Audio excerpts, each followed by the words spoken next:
بسم الله الرحمن الرحيم.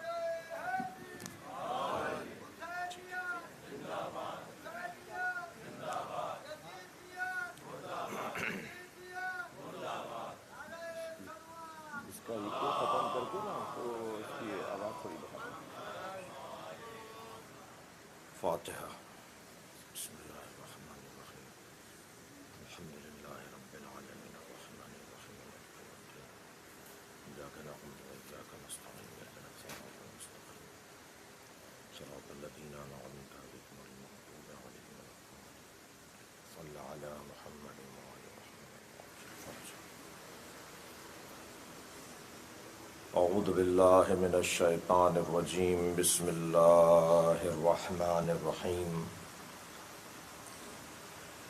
الحمد لله الذي لا يبلغ مدحته القائلون ولا يحصي نعماءه العادون ولا يعدي حقه المجتهدون الذي ليس لصفته حد محدود ولا نعت موجود ولا وقت معدود ولا أجل ممدود فطر الخلائق بقدرته ونشر الرياح برحمته.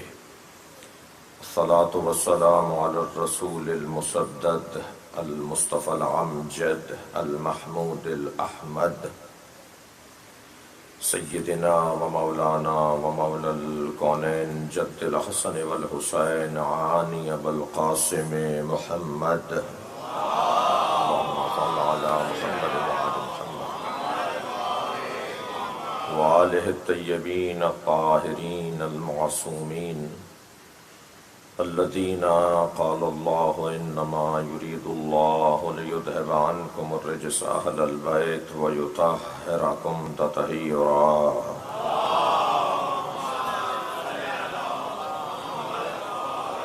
ولعنة الله على أعدائهم أجمعين من يوم عداوتهم إلى قيام يوم الدين. أما بعد، قال الحكيم في قرآن الكريم. بسم الله الرحمن الرحيم. منيبين إليه واتقوه وأقيموا الصلاة ولا تكونوا من المشركين. صلوات.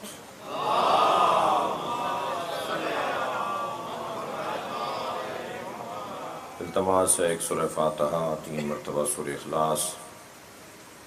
حاضرین مجلس کے مرحومین، صاحب خانہ کے تمام مرحومین، بالخصوص سید امتیاز حسین، سیدہ وحید فاطمہ، سیدہ نسرین آصف اور سید ممتاز مظہر المعروف شبر زیدی، رحم اللہ من قرأ الفاتحہ. بسم اللہ الرحمن الرحیم. الحمد لله رب العالمين الرحمن الرحيم مالك يوم الدين. إياك نعبد وإياك نستعين اهدنا الصراط المستقيم صراط الذين أنعمت عليهم غير المغضوب عليهم ولا الضالين. بسم الله الرحمن الرحيم.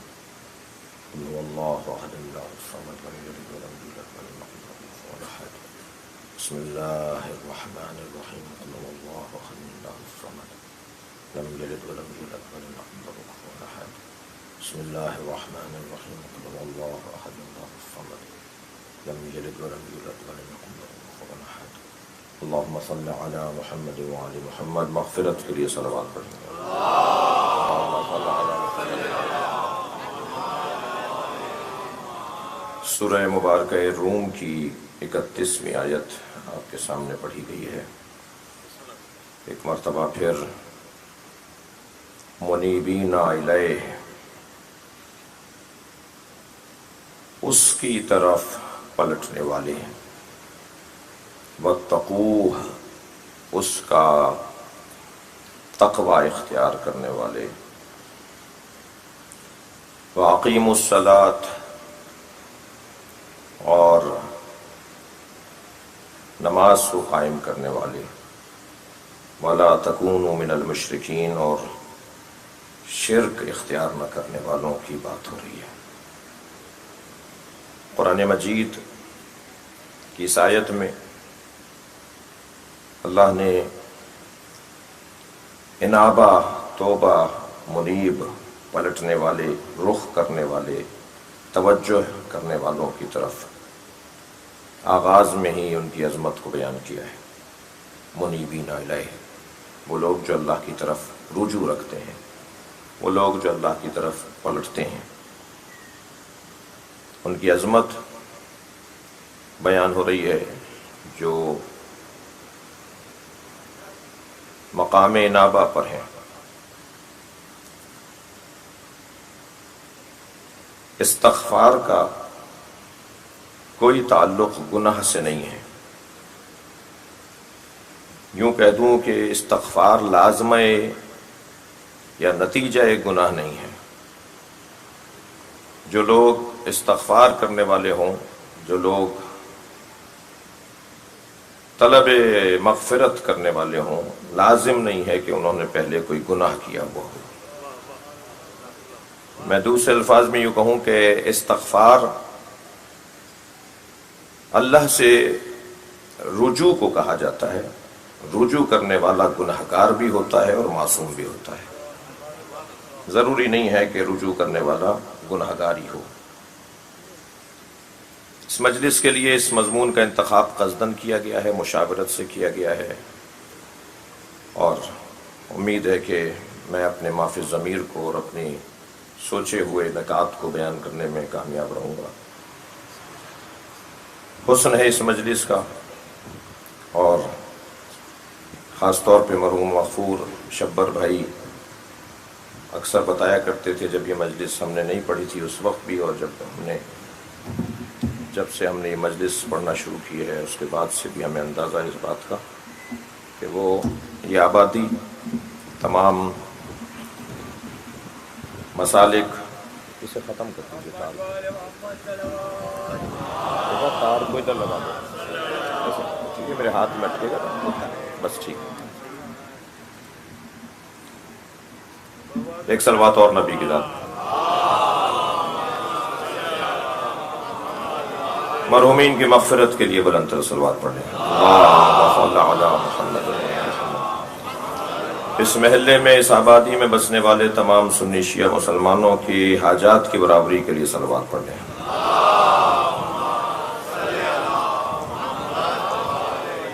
بہت ہی اچھی ہم آہنگی کے ساتھ، بہت ہی الفت اور پیار کے ساتھ ہمارے ملک کا یہ حسن ہے کہ ہر گلی میں ہر مسلک کا رہنے والا بستا ہے، اور بڑے پیار سے اور بڑے ہی الفت سے ایک دوسرے کے ساتھ زندگی گزارتے ہیں، بلکہ بعض اوقات تو پڑوسی رشتہ دار سے زیادہ حقوق رکھتا ہے اور اس کی بنیاد پر ایک دوسرے کا خیال رکھتا ہے، اور شاید ذمہ داریاں ہی قربتوں کا سبب بنا کرتی ہیں۔ جو جتنا ذمہ دار ہوتا ہے اتنا ہی مقرب قرار پاتا ہے۔ یہ نظام صرف اور صرف بندوں میں بندوں کے ساتھ نہیں ہے، بلکہ یہ نظام بندوں کا اللہ کے ساتھ بھی ہے۔ لہٰذا ذمہ داروں کی تعداد میں معاشرے میں اگر اضافہ ہو جائے تو شاید ہی ہمارے مسائل اور مشکلات تیزی سے حل ہوتے چلے جائیں۔ ارشاد حضرت احدیت منیبین الیہ، اللہ سے رجوع کرنے والے لوگ، اللہ سے رجوع کرنے والا در حقیقت اپنی حقیقت اور اپنی اصالت کو پہچاننے والا ہوا کرتا ہے۔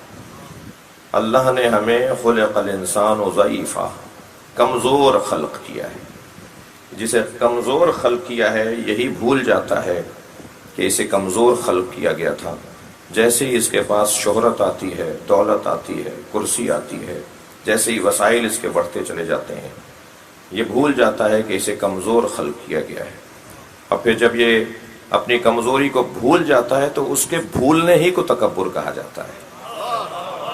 جب وہ اپنے اس انداز کو محسوس کر جائے کہ یہ میں تکبر کی وادی میں قدم رکھ چکا ہوں، تو پھر وہ ہے کیفیت منیبین الیہ کی کیفیت، اپنے رب کی طرف، ہمارے اور آپ کے لیے، اپنے لیے عرض کر رہا ہوں، ہمارے لیے، ہم جیسوں کے لیے، کہ جب وہ اپنے رب کی طرف رجوع کر رہا ہوتا ہے۔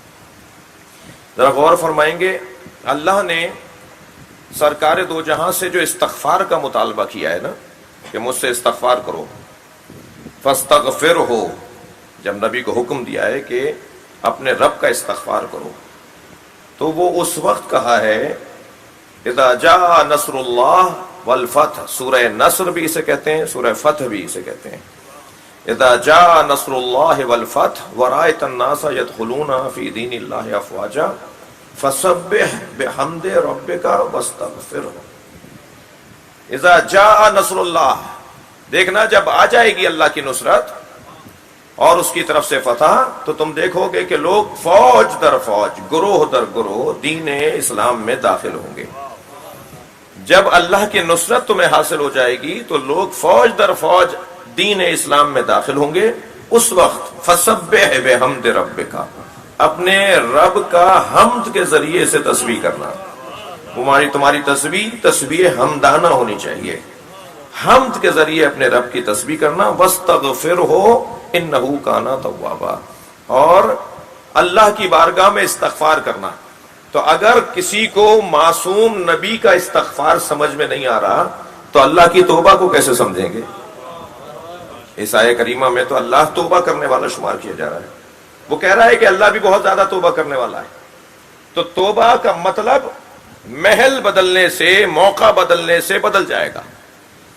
یعنی میرے لیے لفظ توبہ کسی اور مطلب کے لیے ہے، نبی مکرم کے لیے لفظ توبہ کسی اور معنی کے ساتھ ہے، اللہ جب کہے گا کہ میں بھی توبہ کرتا ہوں اس کا کوئی اور مطلب ہے۔ لفظ مشترک ہوتا ہے، معنی مشترک نہیں ہے۔ ان گنت الفاظ ہیں کہ جو لفظ ایک ہی استعمال ہو رہا ہے مختلف جگہوں پر، لیکن جیسے ہی محل اس کا تبدیل ہوگا، جیسے ہی اس کی جگہ تبدیل ہوگی، اس کے معنی بھی تبدیل ہو جائیں گے۔ مثلا لفظ شہید دقت چاہوں گا، یہ اللہ کے لیے استعمال ہوگا، اس کا کچھ اور معنی ہے۔ رسول اللہ اور مولا علی کے لیے لفظ شہید استعمال ہوا، اس کا کچھ اور معنی ہے۔ اور ہمارے ہاں جو مظلومانہ قتل ہو جاتے ہیں ان کے لیے لفظ شہید استعمال ہوتا ہے، اس کے کچھ اور معنی ہے، مگر لفظ شہید ہی ہے۔ اللہ نے شہد اللہ نے کہا ہے کہ میں بھی شہید ہوں، شہیدن بینی و بینکم ومن عنده علم الکتاب، علی بھی شہید ہے جس کے پاس پوری کتاب کا علم ہے، اور ہمارے معاشرے میں مظلومانہ قتل ہو جانے والے بھی شہید ہیں۔ تو کیا یہ سارے شہید برابر ہیں؟ جیسے ہی یہ لفظ اپنا محل تبدیل کرے گا اس کے معنی تبدیل ہو جائیں گے۔ اللہ عالم صحیح لفظ ہے یا اللہ عالم صحیح لفظ ہے؟ اکثر کہا جاتا ہے واللہ عالم، اور عرفا اسے پسند نہیں کرتے، اہل عرفان اسے پسند نہیں کرتے کہ اللہ کو عالم کہا جائے۔ عالم کا لفظ نسبت کو، مقایسے کو مد نظر رکھتے ہوئے بولا جاتا ہے۔ آیت اللہ خوئی مجتہدین میں عالم، آیت اللہ سیستانی مجتہدین میں عالم، یعنی اور عالم ہیں تب انہیں عالم کہا جا رہا ہے۔ تو عالموں کے درمیان جو بڑا عالم ہو اسے عالم کہا جاتا ہے، اور عرفا کہتے ہیں اللہ کو عالم نہیں کہو، اللہ کو عالم کہو، اس لیے کہ اللہ کے ساتھ کوئی عالم ہے ہی نہیں جس کو ذکر کیا جائے۔ صلوات پڑھیں ذرا محمد و آل محمد۔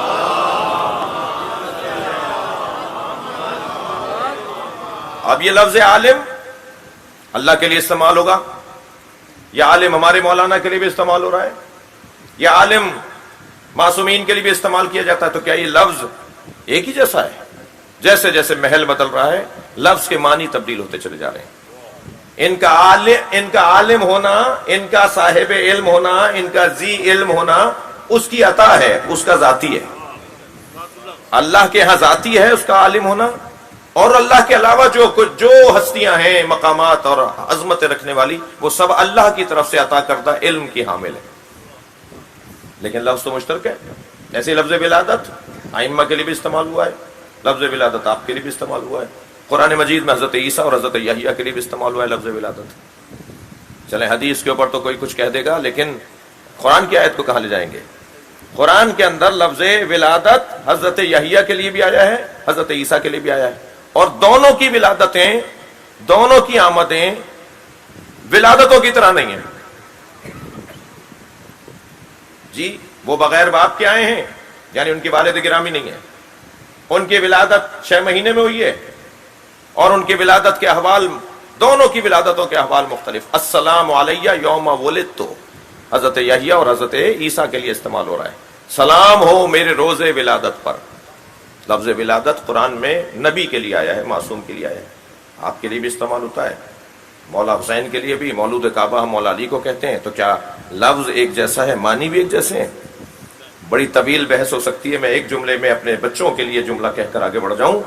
ہمارے لیے جب لفظ ولادت سے استعمال ہوگا تو اس میں نجاست ہے، جب ائمہ کے لیے لفظ ولادت استعمال ہوگا اس میں طہارت. صلوات پڑھیں گے محمد و آل محمد. جی مگر لفظ تو مشترک ہے، تو لفظ کا اشتراک عزیزان گرامی معنی کے اشتراک کی طرف نہیں جائے گا، لے کے جائے گا. مثلا حضرت آدم کے لیے لفظ خلیفہ استعمال ہوا ہے، مثلا مولا علی کے لیے لفظ خلیفہ استعمال ہوا ہے. بعض برادریوں میں لفظ خلیفہ کسی اور معنی میں بھی استعمال ہوتا ہے. تو کیا لفظ کا مشترک ہونا ایک ہی معنی کو لے کر جائے گا؟ نہیں، بلکہ محل تبدیل ہوگا تو اس کے معنی تبدیل ہوتے چلے جائیں گے. استغفار جب نبی کریں گے تو اس کا کوئی اور مطلب ہے، استغفار جب امتی کرے گا تو اس کا کوئی اور مطلب ہے، توبہ جب بندہ کرے گا تو اس کا مطلب کچھ اور ہے، توبہ جب اللہ کرے گا تو اس کا مطلب کچھ اور ہے. جب بندہ توبہ کرے گا تو اپنے رب کی طرف رجوع کر رہا ہوگا، اور جب اللہ توبہ کرے گا تو اپنے کرم کی طرف توجہ کر رہا ہوگا. وہ جب کرم کی طرف متوجہ ہو جائے، اپنا رحم، اپنا کرم، اپنی مہربانیاں، اپنا غفاریت جب اس کی جلال پر آئے اور جوش میں آئے، اس کی رحمانیت، اس کی مہربانیاں، تو پھر اس کیفیت کو کہیں گے تواب. اللہ بہت زیادہ تواب ہے، بہت زیادہ پلٹنے والا ہے. میں اور آپ تو توبہ ممکن ہے نماز کے تسبیح کے ضمن میں کر لیتے ہوں، لیکن اللہ کا کوئی لمحہ ایسا نہیں ہے. میرے مولا علی ارشاد فرماتے ہیں کہ جس کی رحمت اس کے غضب پر غالب ہو. کبھی بھی ایسا نہیں ہوتا کہ اگر وہ غضب کا استعمال کرنا چاہے اور رحم کا، تو اس کی رحمت اس کے غضب پر غالب آ کر وہ اپنے بندوں کو معاف کرنے والا شمار ہوتا ہے. آپ کی دقت میرے ساتھ ہے تو ایک پیغام اور بھی دوں گا. یہ سورہ مبارکہ فتح یا سورہ مبارکہ والنصر یہ نبی کی حیات طیبہ کے آخری ایام میں نازل ہوا ہے. اذا جاء نصر اللہ والفتح، یہ سورہ فتح، سورہ نصر جب نبوت، رسالت، امامت، ہجرت، ولایت، تمام پیغام پہنچا دیے، نماز، روزہ، حج، زکات، حتی ولایت علی کو جو روح ہے دین اور شریعت ہے اسے بھی پہنچا دیا، تب پروردگار عالم نے کہا ہے کہ فاستغفروا، مجھ سے استغفار کرو. یہ ایک بڑا پیغام ہے. اصل مسئلہ ہی استغفار سے تعلق ان لوگوں کا ہونا چاہیے جن کے پاس منصب زیادہ ہیں، جن کے پاس ذمہ داریاں زیادہ ہیں، جن کے پاس معاف کیجئے گا ثروت زیادہ ہے، جن کے پاس منصب زیادہ ہے. جو زیادہ بڑا آدمی ہو جاتا ہے، اچھا یہاں تو الٹا ہے نا کہ جتنی کام کم ہوں گے، جتنی مصروفیات کم ہوں گی، جتنی ذمہ داریاں کم ہوں گی، اتنا اللہ زیادہ یاد رہے گا. اور جیسے جیسے ذمہ داریاں بڑھتی چلی گئی، کام بڑھتا چلا گیا، گریڈ بڑھتا چلا گیا، افسری بڑھتی چلی گئی، دولت بڑھتی چلی گئی، زمینداری بڑھتی چلی گئی، اتنا ہی اللہ سے رجوع کم ہوتا چلا گیا. پہلے نماز جماعت میں برابر حاضر ہوتے تھے، اور پھر اس کے بعد آہستہ آہستہ نماز جماعت اب جمعے تک رہ گئی، اور اب مہینے میں ایک دفعہ جمعے کی نماز میں جا رہے ہیں. یعنی جتنی مصروفیت بڑھ رہی ہے اتنا ہی رجوع کم ہو رہا ہے. قرآن کہہ رہا ہے جتنی مصروفیت بڑھ جائے اتنا رجوع زیادہ کرو. نبی کو اللہ نے اس وقت میں کہا ہے فاستغفروا جب سرکار کے پاس ساری مصروفیات ہیں، کائنات کے تمام تر امور نبی کے ہاتھ میں ہیں، ذمہ داریاں بڑھ چکی ہیں، اب اللہ کی طرف رجوع کرو. اور زیادہ ضرورت بھی شاید اسی مرحلے پر اللہ کو یاد کرنے کی ہو. منیبین الیہ، اللہ کو یاد کرنے والے لوگ، واتقوہ، اور اس سے تقوی اختیار کرنے والے لوگ. تقوی میں بچوں اور جوانوں کے لیے عرض کروں، اللہ سے ڈرنے کا ترجمہ نہیں کیا جائے گا، اللہ سے ڈرنے والے لوگ. میں جس گھڑے سے پانی پیتا ہوں نا وہاں پر یہ ترجمہ پسند نہیں کرتے. وہ کہتے ہیں کہ اللہ سے ڈرنا، عرفاء اہل دل کہتے ہیں اللہ سے ڈرنا، اللہ سے ڈرا دیا تم نے تو پھر اور کون رہے گا جس سے پیار کرنا ہے. اللہ سے ڈرانا نہیں ہے. میں ماؤں سے بھی گزارش کروں گا، میری آواز جہاں جہاں تک جا رہی ہے، اپنے بچوں کو دھمکاتے وقت، آج جدید تعلیم نے یہ تو سمجھا دیا کہ بچے کو مارنا نہیں ہے 7 سال تک. جب بچے کو ماریں گے نہیں تو اس کی شرارتوں کو کیسے قابو میں رکھیں گے، اسے کیسے کنٹرول کریں گے؟ تو بچوں کو دھمکایا جاتا ہے، ڈرایا جاتا ہے. اور ڈرانے میں بعض گھروں میں کہا جاتا ہے سو جاؤ اللہ بابا آ جائے گا. تو اللہ بابا سے ڈرانا یہ یقیناً تربیت کے لیے بڑا نقصان دہ ہے. بھائی ڈرانا ہے تو کہو شیطان بابا آ جائے گا، یہ اللہ بابا سے کیوں ڈرا رہے ہو؟ معلوم ہے کہ جو بھی اللہ کے نام کے ساتھ جس کا تعلق ہو وہ ڈرنے والی شے ہے.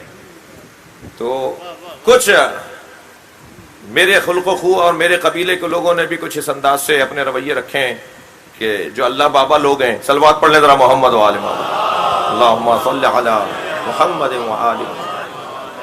جو اللہ کو پہنچانے والے لوگ ہیں، جنہوں نے اللہ پہنچانے کی ذمہ داری اور بعض اوقات ٹھیکیداری لی ہوئی ہے، تو ان لوگوں نے اس انداز سے اللہ کو پہنچایا کہ پھر اللہ یعنی خوف، اللہ یعنی ڈر، جبکہ اللہ اور ڈر کا کوئی تعلق نہیں ہے. اللہ اور پیار کا تعلق ہے، اللہ اور محبت کا تعلق ہے، اللہ اور تعلق کا تعلق ہے کہ کسی طرح اس سے ہمارا تعلق بڑھے، پیار بڑھے. اللہ اکبر. میں بعض دوست تشریف فرمائے پچھلے دنوں ایک مجلس میں اس آیت سے استفادہ کیا تھا، قل یا عبادی الذین اسرفوا علی انفسہم. میرے حبیب ان سے کہہ دو جو میرے پیارے بندے ہیں. کون ہیں وہ پیارے بندے؟ الذین اسرفوا علی انفسہم، جنہوں نے گناہ کیے ہوئے ہیں. اللہ گناہگار بندوں کو کہہ رہا ہے میرے پیارے بندوں. تو پھر نمازی کتنے پیارے ہوں گے، گناہ نہ کرنے والے کتنے پیارے ہوں گے. وہ کہہ رہا ہے جنہوں نے گناہ کیا ہوا ہے، جنہوں نے زیادتیاں کی ہوئی ہیں اپنے اوپر، جو میرے احکام کو نظر انداز کر چکے ہیں، لا تقنطوا من رحمت اللہ، خبردار رحمت پروردگار سے مایوسی اختیار نہیں کرو. صلوات پڑھ لیں گے بابا سے بلند تر.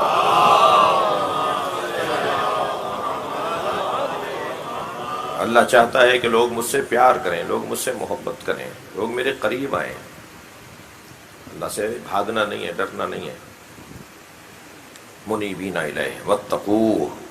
اب آگے کی آیت، واقیموا الصلاۃ، اور نماز قائم کرنے والے لوگ کون؟ ولا تکونوا من المشرکین. نماز قائم کرو اللہ کی اور مشرکوں میں سے نہ ہو جاؤ. یعنی جو نماز نہیں پڑھتا کیا وہ مشرک ہو جاتا ہے؟ بحث یہ ہے کہ نتیجہ بہرحال یہی ہوتا ہے نا. پہلی کلاس نہیں پڑھو گے تو 10ویں نہیں پڑھ سکو گے، یا کہہ دیا جائے پہلی نہیں پڑھو گے تو دوسری بھی نہیں پڑھ سکو گے. تو یہ پروردگار عالم نے بیچ کی 8 کلاسوں کو ذکر کیے بغیر کہہ دیا کہ نماز قائم کرو ورنہ مشرک ہو جاؤ گے. تو نتیجہ بہرحال یہی نکلے گا کہ جو نماز نہیں پڑھیں گے اور نماز نہ پڑھنے کی عادت انہیں نماز کا مخالف بنا دے گی، اور جو نماز کا مخالف ہو جائے گا وہ اللہ کے سامنے کھڑا ہونے والا بن جائے گا. اور جو اللہ کے سامنے، یہ نتیجے نکلتے چلے، یہ کلاسیں بنیں گی. جو پہلا مرحلہ ہے نماز نہ پڑھنا، اس کے بعد ایک اور، دوسری، چوتھی، 5ویں، 8ویں، اور نتیجہ جا کے یہ نکلے گا 10ویں کلاس میں کہ ولا تکونوا من المشرکین، مشرک ہو جاؤ گے. کیونکہ بعض لوگوں نے کہا ہے کہ یہ کیسے ممکن ہے جو نماز نہیں پڑھتا وہ کیا مشرک ہو جائے گا؟ اس آیت نے یہ پیغام نہیں دیا ہے. واقیموا الصلاۃ ولا تکونوا من المشرکین. نماز کو قائم کرو، نماز قائم کرنے والے مشرکوں میں.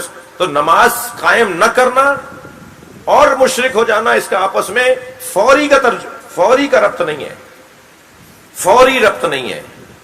نہ ایک مرحلہ ضرور آئے گا کہ یہی لوگ ہوں گے کہ جو نماز کو قائم نہیں کر رہے وہ جا کر مشرک قرار پائیں گے. دقت چاہوں گا عزیزان گرامی، بحث بھی قیام نماز کی ہے، اقامہ نماز کی ہے، قرات نماز کی نہیں ہے. پورے قرآن میں کہیں ہمیں حکم نہیں دیا ہے کہ نماز پڑھو، نماز قائم کرنے کا حکم ہے. مگر یہ بات تو طے ہے کہ مقدمہ واجب واجب ہوا کرتا ہے. ذاتی طور پر وضو واجب نہیں ہے. نماز کا وقت ہو جاتا ہے تو وضو واجب ہو جاتا ہے. قرآن کو ہاتھ لگانا ہے تو وضو واجب ہو جاتا ہے. ذاتی طور پہ وضو واجب نہیں ہے. حکم الہی میں، حکم شریعت میں ذاتاً وضو واجب نہیں ہے. وضو مقدمہ واجب ہے، کیونکہ وہ واجب کا تقاضا ہے کہ اس کا مقدمہ یہ ہو، اس لیے اسے بھی واجب کر دیا گیا. نماز قائم کرنا واجب ہے تو اس کا مقدمہ ہے نماز پڑھنا. جو نماز ہی نہیں پڑھے گا وہ نماز کیا قائم کرے گا؟ لہٰذا اسے بھی واجب قرار دے دیا گیا کہ پڑھو تو صحیح، ظاہری صورت تو بناؤ، اس کی ظاہری تصویر تو اس کی بناؤ جس کو نماز کہا جاتا ہے. جب تم اس کی ظاہری تصویر بناؤ گے تو خود بخود آہستہ آہستہ تم اس سے انس کرتے چلے جاؤ گے، انس حاصل کرتے چلے جاؤ گے اور نماز قائم ہونا شروع ہو جائے گی. کیا فرق ہے قرات نماز میں اور قیام نماز میں؟ قرات نماز تو یہی ہے جو روزمرہ ہم دیکھ رہے ہیں. قیام نماز کیا ہے؟ یہ 2 رکعت نماز، دقت چاہوں گا، یہ 2 رکعت نماز جو میں اور آپ پڑھ رہے ہوتے ہیں، اس کے لیے ہمیں چند چیزوں کو پہلے سے تیار کرنا ہوتا ہے، جسے مقدمات نماز کہا جاتا ہے. دقت چاہوں گا. قبلے کا تعین، ہم 2 رکعت نماز پڑھنے جا رہے ہیں، مرکز کو یاد رکھو. ہمیں مقدمہ نماز کے طور پر قبلے کا تعین ڈھونڈو، پتہ کرو، معلوم کرو، قبلہ نما لگاؤ. علاقے والوں سے پوچھو، جس آبادی میں گئے ہو اس لوگ، ان سے پوچھو کہ قبلہ کس طرف ہے. اس کے بغیر نماز شروع نہیں کرو گے. معلوم ہو گیا قبلہ اس طرف ہے. اب دوسرا واجب، مکان کا مباح ہونا. کہاں نماز پڑھ رہے ہو؟ یہ مقدمہ نماز. کہاں نماز پڑھ رہے ہو؟ وہ نماز جہاں تم ادا کرنے جا رہے ہو، وہ جگہ جہاں تم نماز پڑھنے جا رہے ہو، وہ جگہ مباح ہونی چاہیے، غصبی نہیں ہونی چاہیے. جو 2 رکعت نماز کے لیے حلال جگہ ڈھونڈتا ہو، وہ پورے دن کو گزارنے کے لیے، سالوں گزارنے کے لیے کیسے غیر حلال جگہ پر قیام کر سکتا ہے؟ اب پڑھی ہے 2 رکعت نماز، مگر نماز قائم ہے زندگی بھر، اس کا نتیجہ زندگی بھر پڑے. وضو کرنا ہے تو وضو کے لیے مقدمہ واجب وضو کے لیے پانی کی ضرورت ہے. پانی اپنا ہونا چاہیے، حلال ہونا چاہیے. فلسفہ نماز اور مقدمہ نماز آپ سن رہے ہیں. وضو حلال ہونا چاہیے، پانی حلال ہونا چاہیے، پانی مباح ہونا چاہیے. معلوم ہوا جی کسی اور نے پانی اپنے لیے رکھا تھا، ہم نے اس کو استعمال کر لیا، وضو باطل تو نماز باطل. پانی نہیں تھا، حضور کیا کریں؟ تیمم کر لیں. پانی خریدا کیوں نہیں؟ منرل واٹر تو مل رہا تھا نا دکان پر. جی ہر کام میں تو سلیقہ ہے، اللہ کی عبادت میں سلیقہ کیوں نہیں ہے؟ ہر کام میں تو بہت ذوق اور شوق ہے، اللہ کی عبادت میں ذوق اور شوق کیوں نہیں ہے؟ تو معلوم ہے جی پانی نہیں تھا تو ہم نے تیمم کر لیا. تیمم باطل. پانی تھا کا نہیں تھا کا دکان پہ نہیں مل رہا تھا پینے کے لیے. پینے کے لیے تو خرید سکتے ہو، اللہ کی عبادت کے لیے نہیں خرید سکتے. تو نماز، اس کی نماز ہی باطل ہو جائے گی جو پانی کے ہوتے ہوئے تیمم کر رہا ہو.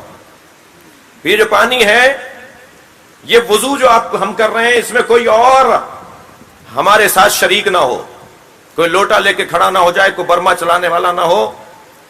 وضو باطل ہے.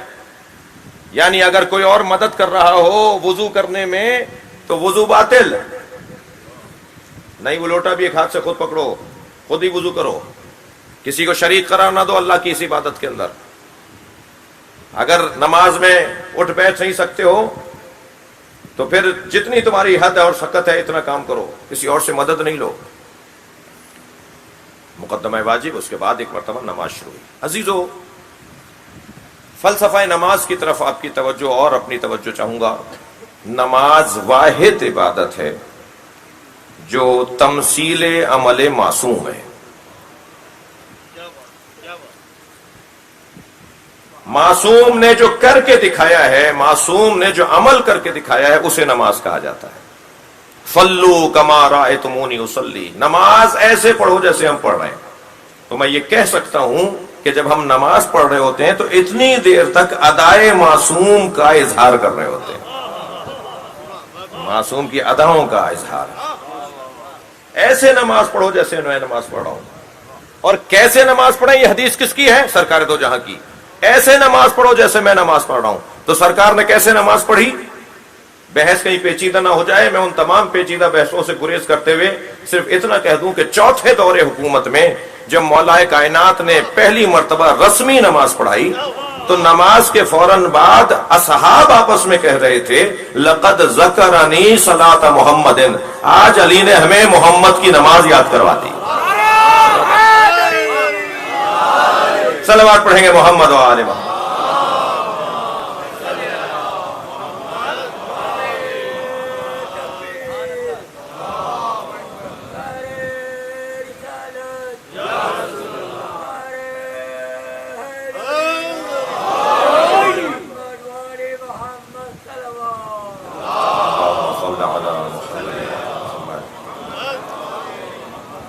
خود یہ نماز جو ہے، فلسفہ نماز اور نماز کی فضیلت اور نماز کے جلوے، یہ جو خود نماز جو ہے یہ عقیدہ توحید کا عمل ہے.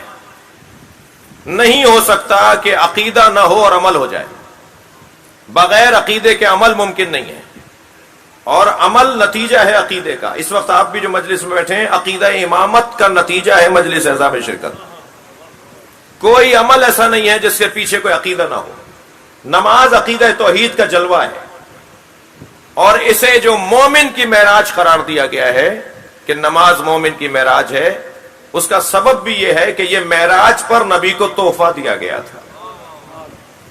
معراج پر جب سرکار تشریف لے گئے، آپ کے گھر اگر کوئی آپ کا مہمان آ جائے تو آپ چاہتے ہیں کہ اسے کوئی اچھا ہدیہ، کوئی گفٹ، کوئی تحفہ اسے ضرور دیں. اللہ نے اپنے حبیب کو جب معراج پر بلایا تو کون سا تحفہ دیا؟ اللہ نے معراج پر بلا کے جو اپنے حبیب کو تحفہ دیا ہے وہ نماز. یہ تو کرم ہوا ہے حضرت عیسیٰ کا کہ نبی مکرم سے کچھ نمازوں کو کہا کہ التجا کریں کہ نمازیں کچھ کم ہو جائیں. نماز گزار اور مومن بلندی کی طرف مسلسل سوچ رہا ہوتا ہے، اس کا رخ اور اس کی توجہ بلندیوں کی طرف ہوتی ہے. مگر بلندی کی طرف جانے کے لیے اس نے جو رستہ اپنایا ہے وہ جھکنے کا رستہ ہے. یعنی اگر بلندی کی طرف نماز جانے کا وہ مفہوم لے لیا جائے کہ جو پھر قیام ہوتا، پہلے قیام ہے، پھر رکوع ہے، پھر سجدہ ہے. یہ قیام سے رکوع اور رکوع سے آ رہا ہے، یہ در حقیقت اور یہی اس کا جھکانا، اس کی بلندی ہے. انسان جتنا اپنے رب کی بارگاہ میں جھک بلند ہوتا چلا جائے گا. یہ قصہ ہی کچھ اور ہے. یہاں جھکنے والا بلند ہوتا ہے، والا جھک جاتا ہے. اس لیے اس انداز عبادت کو حسین جانا ہے اور پسندیدہ قرار دیا ہے. دیکھیے، عقیدہ توحید، عدل الہی، رسالت مآب، امت ائمہ اہل بیت اور قیامت کا نظریہ، یہ 5 بنیادی اصول دین. اور ان 5 میں سب سے زیادہ جو اہم ترین عنوان ہے وہ ہے عقیدہ توحید کا. یعنی اللہ کو ایک اور واحد اور لا شریک. تو پھر دوسرا عقیدہ شروع ہوگا، پھر تیسرا عقیدہ شروع ہوگا اس کی نبوت کا، نبی کی طرف اس کی طرف سے بھیج. پھر چوتھا عقیدہ آئے گا متم نبوت یعنی امامت کا عقیدہ. پھر 5واں عقیدہ ہماری طرف سے ہمارے ہاں قیامت کا عقیدہ، جس کا مطلب یہ ہے کہ ہم یہ جاننا چاہتے ہیں کہ آخر اس دنیا میں جو اعمال انجام دیے اس کا کوئی اثر ہے، نتیجہ ہے، جزا و سزا اس کی ہے. اس جزا و سزا کے لیے قیامت کا انتظار. شہد اللہ انہ لا الہ الا ہوا والملائکۃ، اللہ گواہی دیتا ہے کہ اس کے علاوہ کوئی اللہ نہیں ہے، اور ملائکہ بھی یہی گواہی دیتے ہیں. یہ کلمہ توحید قرآن مجید میں. پھر ارشاد ہوا وما ارسلناک الا رحمتا للعالمین، یہ کلمہ رسالت ہے قرآن مجید میں. وما ارسلناک الا کافتا للناس، یہ ختم نبوت پہ دلیل ہے سرکار دو جہاں کی آیت. جہاں خاتم الانبیاء کی آیت ہے وما محمد الا رسول وما محمد ابا احد من رجالکم ولکن خاتم النبیین، یہ آیت جہاں ختم نبوت پر دلیل ہے وہاں یہ آیت بھی ختم نبوت پہ دلیل ہے. وما ارسلناک الا کافتا للناس، اے میرے حبیب آپ کو نہیں بھیجا گیا ہے مگر لوگوں کے لیے کافی بنا کر بھیجا گیا ہے. جب اللہ نے کہہ دیا ہے کہ یہ لوگوں کے لیے کافی ہیں تو اب کسی اور نبی کے آنے کی ضرورت نہیں ہے. اور یہی دلیل کہ نبی کے نبوت کے عنوان سے آپ خاتم ہیں. اور آگے بات بڑھتی ہے تو پھر امامت بھی 2 حصوں میں تقسیم، جیسے نبوت کو ہم خاصہ اور عامہ میں تقسیم کر سکتے ہیں، اسے امامت کو بھی عامہ اور خاصہ میں تقسیم کر سکتے ہیں. امامت عامہ حضرت ابراہیم، تمام انبیاء میں چند انبیاء ایسے ہیں جن کو اللہ نے امامت کا درجہ بھی دیا ہے. اور امامت خاصہ جو بعد از سرکار دو جہاں سلسلہ امامت ہے. ان تمام عقائد کے کچھ نتیجے ہیں، بلکہ یوں کہہ دیا جائے کہ جتنے بھی قرآنی پیغامات اور بالا تر بات، یہ جتنے بھی عظمت اہل بیت کے پیغامات ہیں وہ سب کسی نہ کسی عمل سے جڑے ہوئے ہیں.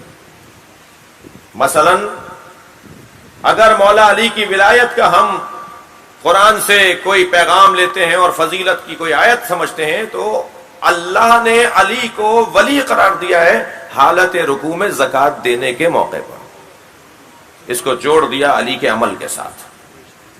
کون ہے تمہارا ولی؟ انما ولیکم اللہ ورسولہ والذین آمنوا یقیمون الصلاۃ ویؤتون الزکاۃ وہم راکعون، جو حالت رکوع میں زکوٰۃ دینے والا ہے وہ بھی تمہارا تیسرا ولی ہے۔ تو مولا علی کی ولایت اگر میرے اور آپ کے پاس دلیل کے کوئی آیت ہے تو آیت وہ ہے جو رکوع سے جڑی ہوئی ہے، نماز سے اس کا تعلق ہے۔ مولا علی کی شجاعت کی اگر ہم بات کریں گے تو مولا علی کی شجاعت کا پیغام عزیزان گرامی وہ میدان جہاد کے اندر آنے پر ملا ہے۔ لا فتح الا علی لا سیف الا ذوالفقار، یہ بھی ایک عمل ہے، جہاد ایک عمل ہے، اور علی کی شجاعت کا اعلان ہو رہا ہے۔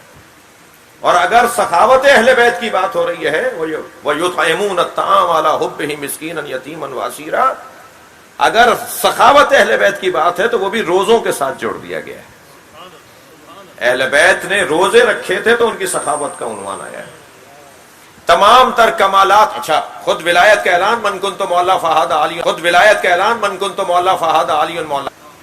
عقیدہ عمل کو خود بخود لے کر آتا ہے، عمل خود بخود آتا ہے، کچھ کرنے کہنے کی ضرورت نہیں ہے۔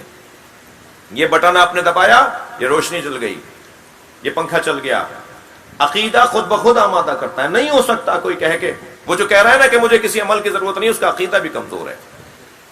اگر وہ عقیدہ رکھتا ہے تو خود بخود اس کا عمل سامنے آئے گا۔ ہاں عقیدہ کافی ہے کا جملہ بھونڈا ضرور ہے، مگر عقیدہ اصلی ہے کا جملہ ٹھیک ہے۔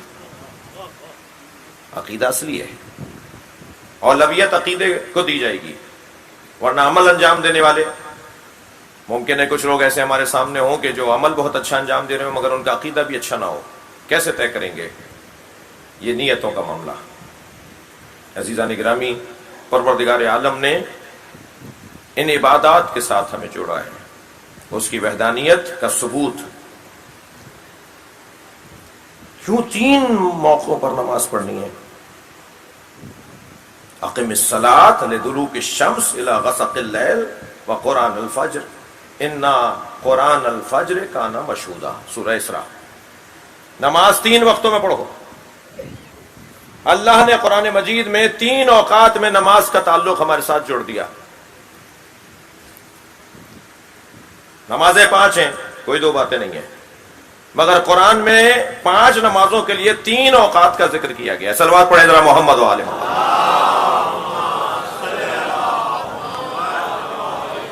کیا کہہ رہا ہے؟ کیا کہہ رہا ہے اللہ؟ کیا ارشاد ہو رہا ہے ذات کردگار؟ کیا فرما رہا ہے؟ اقم الصلاۃ لدلوک الشمس، نماز قائم کرو جب سورج زوال کر رہا ہو۔ یہ ایک وقت پورا بیان ہوا ہے۔ زوال آفتاب سے نماز قائم کرو، الی غسق اللیل، اور رات آ جانے کے بعد نماز قائم کرو، وقرآن الفجر، اور فجر میں نماز قائم کرو، اور کانا وقرآن الفجر کانا مشہودا، اور فرشتے جو فجر کی نماز ہے اس کو غور سے دیکھتے ہیں، وہ مشہود ملائکہ ہے، وہ دیکھنے والی وہ نماز خاص طور پر دیکھی جاتی ہے جو فجر کی نماز ہے۔ تو یہ 3 اوقات کا ذکر کیوں کیا ہے؟ اس کے فلسفے کی طرف میرے بچے اور جوان توجہ کریں۔ پہلے تو زوال سے لے کر غروب تک ایک وقت بیان ہوا ہے، یعنی 2 نمازوں کو ایک ساتھ جوڑ دیا ہے۔ ہم جو نماز 2 نمازوں کو ملا کے پڑھتے ہیں، ایک افضلیت کا وقت ہوتا ہے، ایک اشتراکی وقت ہوتا ہے۔ ہم اشتراکی وقت میں 2 نمازوں کو ملا کے پڑھتے ہیں، اور ہم ہی نہیں پڑھتے، حج پہ جانے والا حاجی بھی مینا کے اندر اشتراکی وقت میں ہی نماز کو جوڑ کے پڑھتا ہے۔ کیا وہاں کوئی سورج علیحدہ نکلتا ہے؟ کیا ٹائم نہیں ہوا؟ آپ لوگ ٹائم سے زیادہ پہلے پڑھ لیتے ہیں، آپ لوگ ٹائم ہوتا نہیں ہے پڑھ لیتے ہیں، تو کیا مکے کے اندر مینا کے اندر مسئلہ کچھ اور ہو جاتا ہے؟ نہیں، مسئلہ یہ نہیں ہے۔ مسئلہ یہ ہے کہ سرکار نے نمازوں کو ملا کر پڑھا۔ یہ کتب سیاہ ستہ کے اندر احادیث موجود ہیں، اور اس میں 2 بحث نہیں ہے، 2 باتیں نہیں ہیں کہ نہ کوئی بارش ہو رہی تھی، نہ کوئی طوفان تھا، نہ کوئی زلزلہ تھا، نہ کوئی سفر تھا، اور نہ ہی کوئی جنگ کی کیفیت تھی۔ سرکار نے دونوں نمازوں کو، ظہرین کو بھی اور مغربین کو بھی ملا کے پڑھا، اور جب سرکار نے اس انداز سے نماز پڑھی تو اصحاب نے آ کر کہا یا رسول اللہ، آپ نے نماز ظہر کے فوراً بعد اقامت کہی اور فرمایا کہ میں عصر پڑھ رہا ہوں، ہم سب آپ کے ساتھ نماز پڑھ لی، کیا ماجرا ہے؟ حضرت نے فرمایا میں چاہتا ہوں میری امت آسانی میں رہے، میں نمازی چاہتا ہوں، مشکل میں نہیں چاہتا، مجھے نمازی چاہیے۔ اور قیام نماز، اب یہ جو اشتراکی وقت ہے نا، یعنی فرض کیجئے 12:35 پر آج کل کے وقت کے حساب سے اگر میں کراچی کا وقت آپ سے عرض کروں تو اول وقت ظہر، اگر آپ نے کچھ تاخیر سے نماز پڑھی تو اس کا آخری وقت کی طرف جا رہا ہوگا، اس کا پہلا وقت کی طرف آ رہا ہوگا۔ اشتراکی وقت میں آپ نے دونوں نمازوں کو پڑھ لیا، لہذا بعض جگہ تھوڑی اور احتیاط کرنے کی ضرورت ہے۔ نماز جماعت کے حوالے سے عرض کر رہا ہوں، قرآن میں تو 3 وقتوں کا ذکر ہے، کیوں؟ فلسفہ کیا ہے؟ دیکھیے، انسان 3 موقعوں پر آزمایا جاتا ہے، دقت چاہوں گا، انسان 3 موقعوں پر آزمایا جاتا ہے۔ اصل تو بسرا آزمائش کا ہے، یہ دنیا آزمائش ہے۔ اس وقت آپ کی اور میری، ہم سب کی اس دنیا میں آزمائشیں چل رہی ہیں، کوئی دن ہماری زندگی کا نہیں ہے جو آزمائش کے بغیر ہو۔ امتحان گاہ ہے جسے دنیا کہا جاتا ہے۔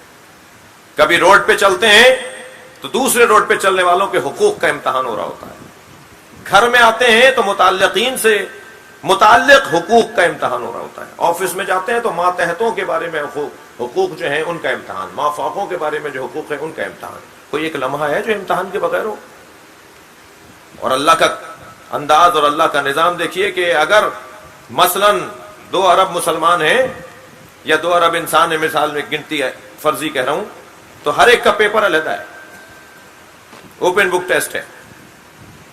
کوئی ضرورت ہی نہیں ہے کہ کتابیں ان سے جمع کر لو اور ان کو کسی کمرے میں بند کر کے ان سے پیپر لو، نہیں، کتاب ہی ان کے حوالے کر دو کہ اسی سے دیکھ کر حل کرو۔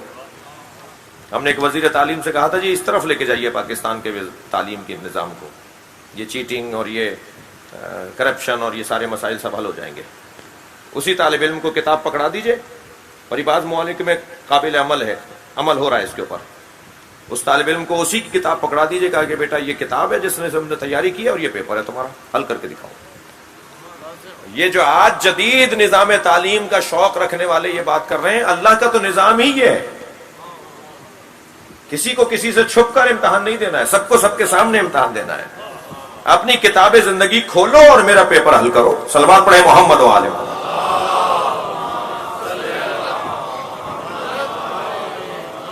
انسان آزمایا جاتا ہے 3 موقعوں پر، انسان کا امتحان اس لیے 3 وقت نماز کے قرار دیے ہیں۔ اچھا، پہلے ایک اور جملہ کہہ دوں، جس طرح بدن کی حرارت کو محسوس کرنے کے لیے تھرمامیٹر ہوتا ہے، تھرمامیٹر کا کام یہ ہے کہ حرارت بدن کو محسوس کرے کہ یہ نقطہ انجماد کی طرف تو نہیں جا رہا یا نقطہ ہلاکت کی طرف تو نہیں جا رہا، وہ بتا دیتا ہے کہ بدن کو کس انداز سے منظم رکھنا ہے۔ ہمارے ایمان اور ہماری زندگیوں کے لیے بھی پروردگار عالم نے جو تھرمامیٹر قرار دیا ہے، میں عامیانہ زبان میں بات کر رہا ہوں، مجھے لوگ معاف کریں گے، ہماری زندگی کو پرکھنے کے لیے اور آزمانے کے لیے اللہ نے جو تھرمامیٹر رکھا ہے اس کو نماز کہا جاتا ہے۔ یہ نماز ہمارے ایمان کی پرکھ اور ایمان کی آزمائش کا ذریعہ ہے۔ ہر شخص کہتا ہے میں بڑا مومن ہوں، ہر شخص کہتا ہے مجھ سے زیادہ کوئی مومن نہیں ہے، کیسے ثابت کرے گا وہ اپنے اوپر کہ میں کتنا بڑا مومن ہوں؟ دنیا کچھ بھی کہتی رہے، اور سب سے زیادہ بگاڑ بھی وہی ہے کہ جہاں دنیا کچھ زیادہ کہہ رہی ہے اور خود وہ کچھ نہ کہہ رہا ہو۔ دنیا کچھ بھی کہتی، انسان کو خود آئینے میں اپنے آپ کو دیکھنے کی ضرورت ہے، اور صرف چہرہ اور بال دیکھنے کی ضرورت نہیں ہے، اپنے حالات دیکھنے کی ضرورت ہے۔ وہ جب اپنے حالات کو دیکھنے کے لیے آئینہ بنائے گا تو اس کے آئینے کو بھی نماز کہا جاتا ہے۔ کتنا میں مومن ہوں، میں اپنے آپ سے بات کروں، کوئی اور مجھے کچھ بھی کہتا رہے۔ بڑی حسین آیت ہے، اسے اپنے گھر میں لگانے کی ضرورت ہے۔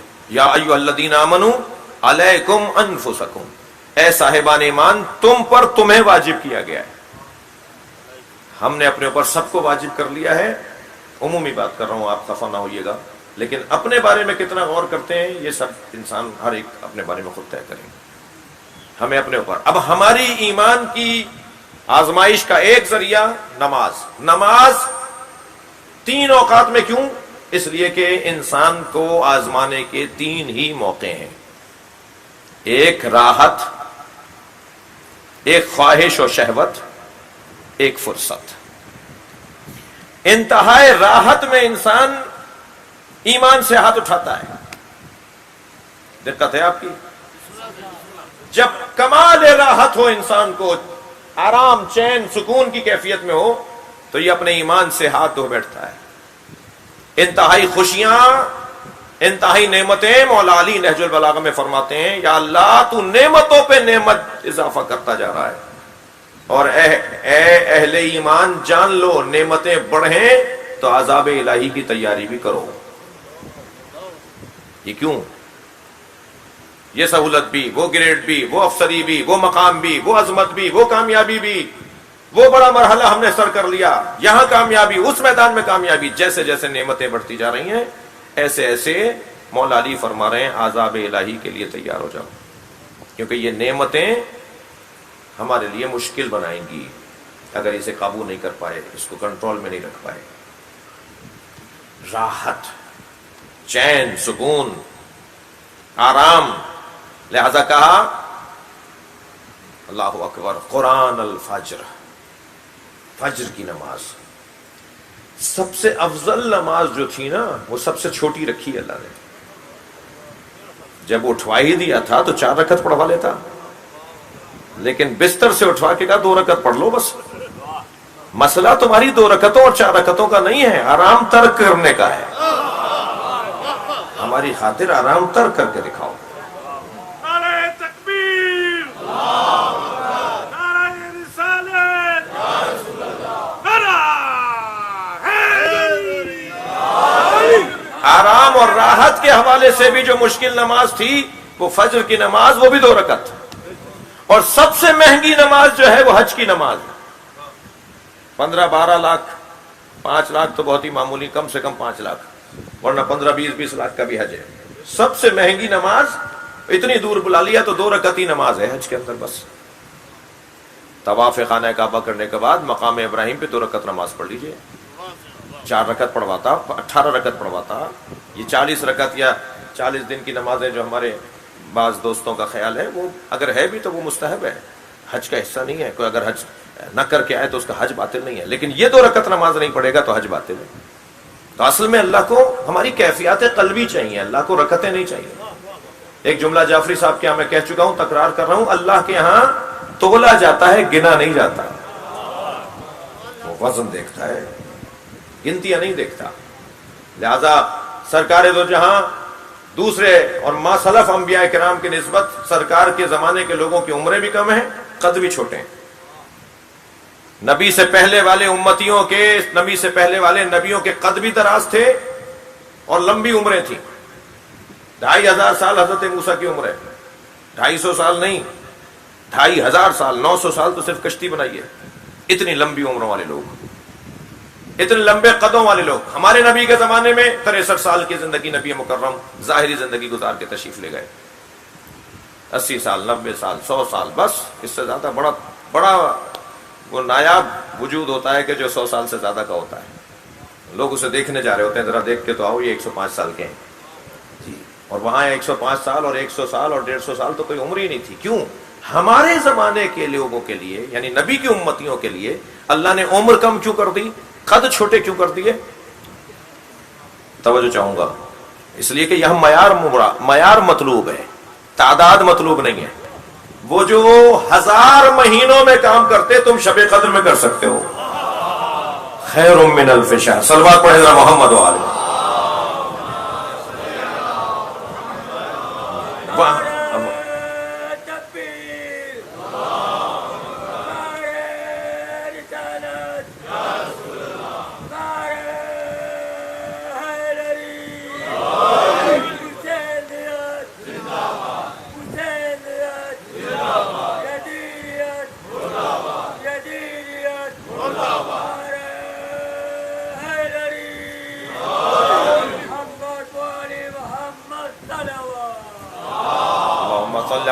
محمد وآل محمد۔ فجر کی نماز سب سے مشکل نماز اور 2 رکعت نماز، فرصت، راحت کا وقت ہے، راحت کا وقت ہے، اللہ راحت سے آزمائش لے رہا ہے۔ پھر ظہر کی نماز، یہ خواہش اور طلب کا وقت ہے، خواہشات کا وقت ہے، کمانے کا وقت ہے۔ پروردگار عالم نے جو کمانے کا وقت ہے جی، کاروبار کا وقت ہے، خواہشات کا وقت ہے، اس میں اللہ نے نماز کو رکھا. پھر تھکے ماندے آئے, اب ذرا آرام کرنا ہے, اب ذرا فرصت ہے, ذرا باتیں کریں گے, تو نماز مغرب کا وقت. تو ان تینوں موقعوں پر انسان فرصت کے موقع پہ آزمایا جا رہا ہے, خواہشات کے وقت پہ آزمایا جا رہا ہے, اور راحت اور آرام کے وقت میں آزمایا جا رہا ہے. اچھا, آیہ کریمہ کا آغاز بھی اقم الصلاۃ لدلوک الشمس سے ہے. نماز قائم کرو جب سورج زوال کرنے لگے. اگر ہمیں قضا نمازیں پڑھنی ہو تو کہاں سے شروع کریں؟ فجر کی نماز 2 رکعت پڑھیں, پھر ظہر پڑھیں, پھر عصر پڑھیں, پھر مغرب پڑھیں. مثلا کوئی 5 دن کی قضا نماز پڑھنا چاہ رہا ہے تو کہاں سے وہ شروع کرے گا؟ پہلی نماز اسے ظہر کی پڑھنی ہوگی. جی, وہ فجر سے نماز کو شروع نہیں کرے گا. اپنے دن کی قضا نمازوں کا آغاز فجر سے نہیں ہونا ہے, اپنے دن کی قضا نمازوں کا آغاز ظہر سے ہونا ہے. کیوں؟ اور کیوں کہا ہے اقیم الصلاۃ لدلوک الشمس؟ کیونکہ شریعت محمدیہ میں جو سب سے پہلی یومیہ نماز واجب ہوئی نماز ظہر ہے. فجر سے شروع نہیں ہوا ہے نماز کا واجب ہونا. صلوات پڑھے ذرا محمد وآلہ.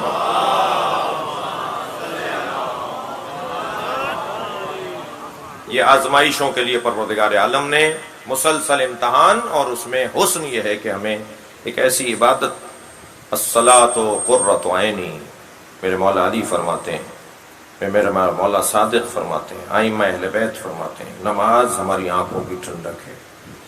ہو نہیں سکتا کہ کوئی اہل بیت کا چاہنے والا ہو, کوئی مسلمان ہو, اور وہ نماز سے غافل ہو. اور نماز کی اہمیت اور فضیلت میرے مولا صادق فرماتے ہیں, ہماری شفاعت اس تک نہیں پہنچے گی جو نماز کو معمولی لیتا ہو. نہ پڑھنے والے کی تو بات ہی نہیں کی امام نے, جو نماز کو اول وقت نہ پڑھتا ہو, اہمیت نہ دیتا ہو, ضمناً لیتا ہو, پڑھ لیں گے, دیکھ لیں گے, بعد میں پڑھ لیں گے. ابھی ذرا مہمان آ گئے ہیں, مہمانوں سے کہا جائے گا کہ اللہ کی عبادت کا وقت ہے, یا اللہ سے کہا جائے گا کہ مہمانوں کا وقت ہے؟ یہ آزمائش ہے انسان کی. دیکھیے اس کا ایمان کتنا ہے. اور عزیزو, نماز سے کتنی محبت ہے اس گھرانے کو.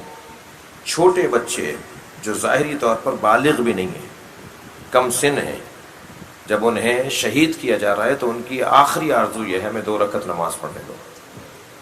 حضرت مسلم کے شہزادے حضرت حجر ابن عدی کے دونوں بیٹے, جب مارنے والوں نے ان سے کہا کہ آخری وقت ہے تمہیں ماریں گے ہم, کیا آرزو ہے, کیا چاہتے ہو؟ کہ 2 رکعت نماز پڑھنے دو. اس گھرانے کا نماز کے ساتھ کتنا گہرا تعلق ہے. اور پھر کربلا میں جو 1 رات اور 1 دن آگے بڑھا ہے, اس کا عنوان بھی عبادت ہے. عبادت اور اہل بیت, عبادت اور نماز, اہل بیت اور نماز, ایسا گہرا تعلق ہے. کمال عبادت سجدہ ہے, جب انسان تمام تر صلاحیتوں کو, یہ جو آپ کا میرا دماغ ہے, سر ہے, جس کی بنیاد پر ہم ساری دنیا پر حکومت کرتے ہیں, اسے اللہ کی بارگاہ میں رکھ دو, اسے اس کے حضور میں رکھ دو. ساری توانائیاں, میرا ہاتھ چلتا ہے میرے دماغ کی بنیاد پر, میرا پیر چلتا ہے میرے دماغ کی بنیاد پر, میرا دل چلتا ہے میرے دماغ کی بنیاد پر. یہ سر ہی سب کچھ ہے, سر نہ ہو تو میں شناخت بھی نہیں کہوں گا. انسان کو پہچانا جاتا ہے سر کی وجہ سے, اس چہرے کی وجہ سے, اس پیشانی کی, اس چہرے کی وجہ سے انسان کو پہچانا جاتا ہے, جو شناخت کا ذریعہ ہے, جو جلال کا ذریعہ ہے, جو قدرت و توانائی کا اظہار ہے, جو تمام تر قوا بدنی قوا جتنے ہیں, قوائے بدنی ہیں, ان سب کا مرکز ہے, اسے میری بارگاہ میں رکھ دو. اور میری بارگاہ میں سر رکھو تو خیال رہے کہ نہ قالین پر سر ہونا چاہیے, نہ قیمتی پتھروں پہ سر ہونا چاہیے. اس لیے کہ اگر تم قیمتی پتھروں پہ سر رکھو گے تو ایک لمحے کے لیے راہ گزرے خیال باطل رہے گا, وہ خیال باطل کا راہ گزر باقی رہے گا, راہ گزر رہے گا, خیال باطل آنے کی گنجائش رہے گی کہ قیمتی پتھروں کو تم نے اپنے لیے کوئی اہمیت کا حامل قرار دیا ہے. قالینوں پہ سر نہیں رکھنا, اس لیے کہ یہ آرام دہ قالین, یہ خوبصورت نقش و نگار کے قالین کہیں تمہیں اپنی طرف متوجہ نہ کریں. سیماہم باثر السجود, تمہارا سر, تمہاری پیشانی سجدے سے اٹھے تو پھر چہرے پر معلوم ہو کہ تم نے سجدہ کیا ہے. یعنی خاک پر سر رکھو. خاک پر سر رکھنا عزیزان گرامی, سجدے کی حالت میں خاک پر سر رکھنا, انسان کا اپنی تمام تر توانائیوں کو اللہ کے حوالے کرنا ہے, اور انتہائی عاجزی اور خلوص کے ساتھ. خاک ہی پر کیوں, جعلت لی الارض سجدا، میرے مولا نبی فرماتے ہیں صحیح بخاری مسلم میں، اللہ نے خاک کو میرے لیے سجدگاہ بنایا ہے۔ حضرت ابو سعید خدری کا امامہ ان کی پیشانی پر آ گیا تھا جب وہ سجدہ کر رہے تھے، سرکار نے نماز ختم ہونے کا انتظار نہیں کیا، 2 قدم آگے بڑھے، ان کا امامہ اپنے ہاتھ سے پیچھے کر دیا۔ نماز کے بعد جب انہوں نے پوچھا یا رسول اللہ کیا حکم تھا میرے لیے، آپ کیا چاہتے تھے مجھ سے؟ فرمایا تمہارا امامہ تمہارے سجدے میں حائل ہو رہا تھا، تمہاری پیشانی خاک پہ لگنی چاہیے، امامہ خاک پر نہیں لگنا چاہیے۔ عزیزان گرامی، جب مولا سے پوچھا نا کسی نے، ایک دلیل لے لیجئے خاک پہ سجدے کے حوالے سے، جب مولا سے پوچھا کسی نے، مولا قیام ایک ہے، رکوع ایک ہے، سجدے 2 کیوں ہیں؟ ہر رکعت میں ایک قیام، ہر رکعت میں ایک رکوع، مگر ہر رکعت میں 2 سجدے کیوں ہیں؟ تو حضرت نے فرمایا تم نے قرآن کی آیت نہیں پڑھی، منہا خلقناکم وفیہا نعیدکم ومنہا خلقناکم تارۃ اخری، اسی مٹی سے بنے ہو، اسی میں واپس جاؤ گے۔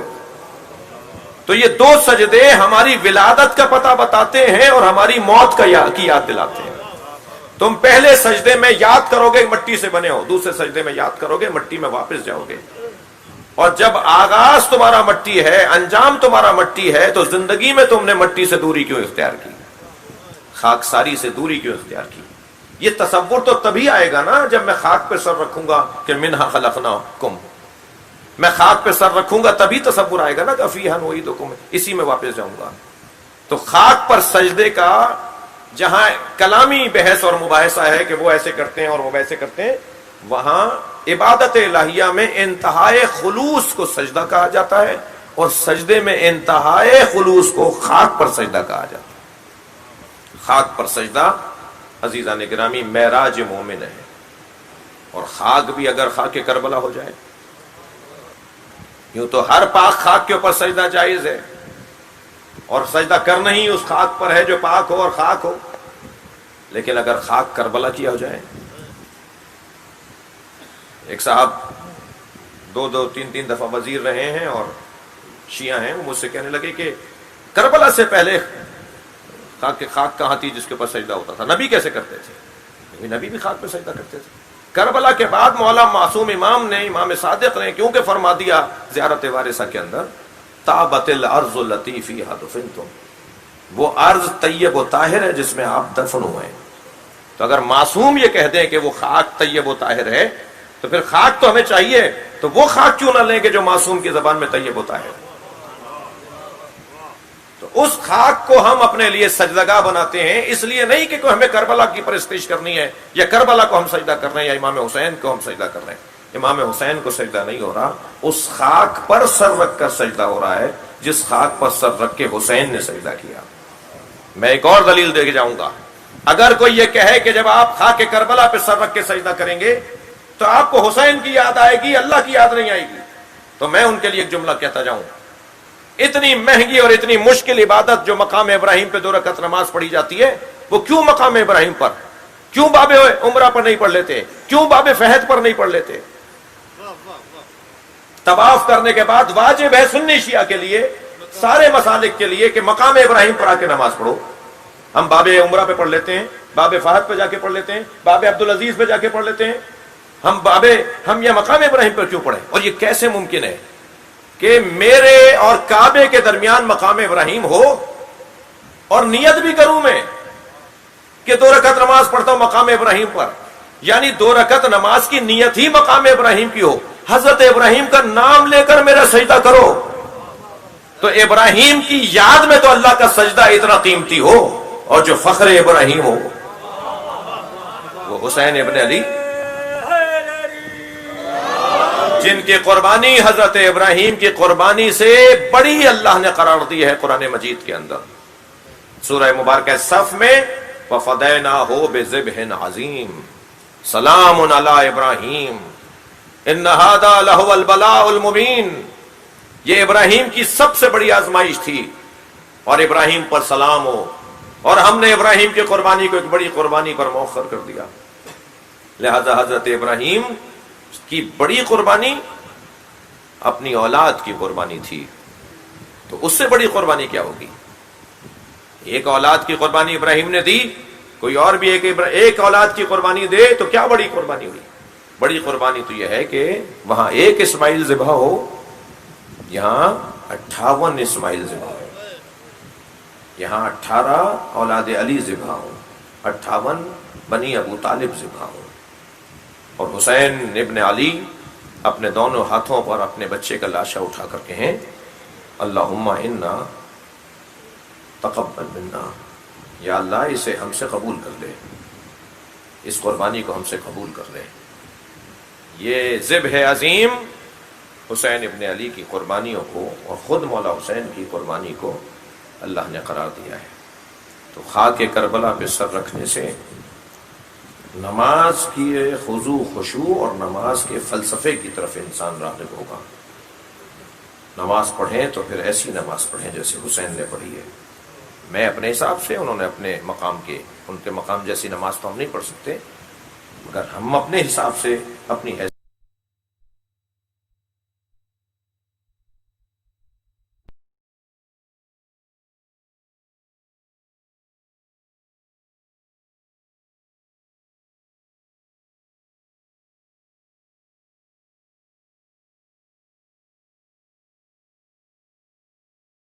کیفیت تاریخ امم و ملوک کے اندر ہے کہ یہ کیفیت اس کی ہوتی تھی جو اپنی گردن کٹوانے کے لیے پیش کرتا تھا، اپنی گردن ایسے جھکاتا تھا وہ، جس کی گردن پہ تلوار ماری جاتی تھی۔